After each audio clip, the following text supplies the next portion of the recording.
Apa aja sih jaminannya? Yang pertama jaminan kerusakan material, property damage. Ya, ketika ngangkat barang dari lantai 1 ke lantai atas, itu kena angin sehingga barangnya tuh rantainya goyang, bledar, kena kaca pecah. Ya, tanggung jawab hukum, liability coverage. Barangnya di lantai atas jatuh, bleder ke bawah, kena tetangga. Jaminan keterlambatan, delay coverage. Ya, kita udah jaminan sama si Bohir atau yang punya proyek. BOHIR, Bohir yang punya proyek. Kita bilang akan selesai nih dalam waktu 1 tahun. Ternyata mundur jadi 1 tahun 2 bulan. Ya dia nuntut dong, karena saya harus bayar bunga nih ke bank, karena ini modal dari kredit bank. Ya udah, delay coverage ya, di cover itu, dicakup gitu. Terus asuransi kecelakaan kerja, worker compensation. Kalau ternyata pekerja kita itu kecelakaan kayak di kantor kemarin, ya. Ketika ini kan sekarang masih renovasi nih, kaget ketika video ini dibuat. Itu pekerjaannya ada yang kejatuhan barang dan luka harus dijahit kakinya itu lebih dari 20 jahitan. Itu kan ada biaya harus ongkos jahit, lalu biaya dia makan, lalu biaya dia pulang kampung, itu harus diganti. Ya, kalau pakai asuransi mah tenang, asuransi yang ngurus.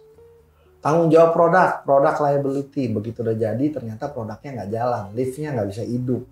Ya, listriknya ternyata ada putus di mana kita nggak tahu, lantai 1-20 harus cari lagi. Ya, bangunannya, konstruksinya tidak sesuai dengan gambar dari arsitek, ada masalah. Itu mahal loh. Jaminan kerugian akibat bencana alam, natural disaster coverage. Contohnya kena gempa. Masih dibikin, Pak. Pondasi belum kuat, kena gempa jatuh. Krak, karena belum kuat banget. Ya, asuransi pengangkutan. Ya, ketika barang diangkut, bahan-bahan materialnya.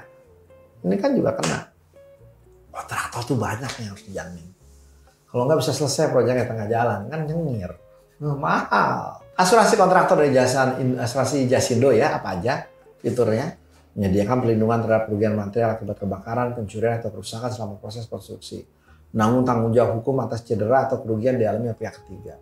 Menyediakan perlindungan terhadap kerugian akibat keterlambatan penyelesaian proyek. Lihat, belum tentu semuanya di cover atau dicakup. Bisa juga enggak. Pak, yang lain kalau mau dicakup, bisa nggak? Bisa, tapi kena premi tambahan. Lalu ada lagi asuransi kerusakan mesin dan pemasangan mesin. Nah, asuransi kerusakan mesin dan pemasangan mesin, ini 2 jenis asuransi yang dirancang untuk melindungi mesin dan peralatan industri dari berbagai risiko kerusakan selama operasional dan pada saat awal proses pemasangan. Apa aja jaminannya, cakupannya? 1, kerusakan mekanis. Nggak bisa jalan, Pak. 2, kerusakan elektrik. Kalau mekanis itu krak, nggak bisa Pak, mati. Kalau lihat elektrik itu, waduh Pak, kabelnya ada yang putus. Pak, softwarenya error, ya. Kegagalan sistem pelumasan. Ternyata karena nggak dilumas, jadi nggak licin. Karena nggak licin jadi pedih, sakit. Beda ya. Itu kalau kita mijet tangan sendiri atau kaki gitu ya, kasar, kena kopi lagi, ya ada pasir. Kalau dikasih minyak goreng jadi enak, ya. Nah, mijetnya enak. Itu pelumasan. Nah, kalau di mesin, kalau nggak pakai pelumasan yang baik, bayangin aja motor atau mobil Anda nggak dikasih oli. Kelupaan ngasih oli yang paling sering tuh. Atau olinya bocor. Ya, akibatnya mesinnya rusak. Masalah mesin kan kerja 24 jam selama 365 hari setahun nggak berhenti. Dan kita nggak tahu olinya udah hilang. Olinya udah habis. Ya udah, yang ada rusak mesinnya. Ya, harus dibubut lagi, harus diberesin lagi atau ganti. Kesalahan pengoperasian. Ya, nah, ini kita merekrut karyawan yang on. Ya, yang nggak pintar. Sehingga dia sok tahu. Nah, ini yang paling nyebelin nih. Atau kita banyak pakai anak magang yang nggak ngerti apa-apa tapi sok tahu. Wah, itu kacau. Ya. Lalu biaya perbaikan dan penggantiannya. Ini. Ya, Anda udah mulai kebayang banyak banget resiko-resiko dalam bisnis yang harus di-cover ya. Tergantung dari jenis bisnisnya. Menarik ya. Ini contoh kerasukan mesin dari Allianz ya. Asuransinya.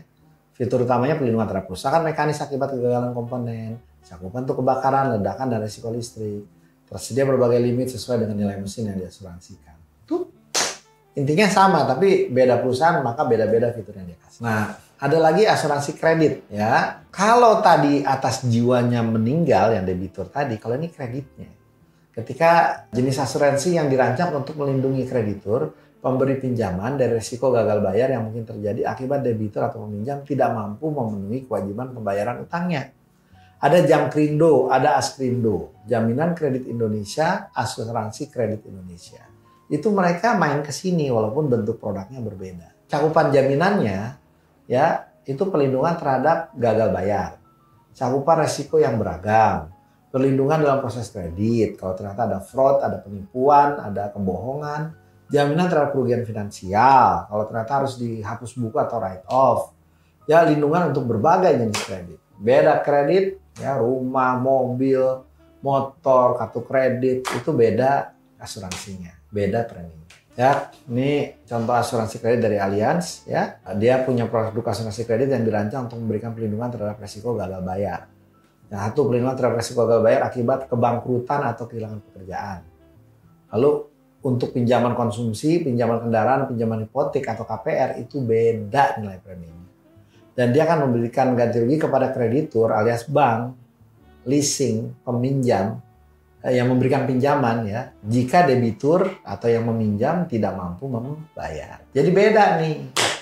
Ya, yang dijaminkan adalah tagihan kreditnya, bukan orangnya yang meminjam, tapi tagihannya. Bisa terlunasi nggak? Menarik ya. Inilah dia pengalihan resiko. Banyak banget. Lalu arusan penjaminan kontraktor yang all risk. Asuransi yang memberikan perlindungan terhadap resiko kerugian yang timbul akibat kegagalan satu pihak dalam memenuhi kewajiban kontrak, khususnya dalam konteks bisnis dan proyek-proyek besar. Contoh jaminan perlindungan terhadap kegagalan kontrak, cakupan kerugian finansial, jaminan untuk proyek konstruksi, jaminan untuk jasa dan pemasok, perlindungan terhadap pelayanan penyelesaian proyek. Terhadap liabilities dan penjaminan kontraktor all risk ini kami pernah beli berapa kali dari perusahaan asing, ya asuransi asing, untuk proyek kami di luar negeri, di Australia tepatnya. Mereka minta kita harus punya ini. Jadi kalau ada apa-apa kita nggak bisa kasih servis yang benar, maka dia akan tuntut ke asuransi untuk bayar. Kita pernah beli ini, oke?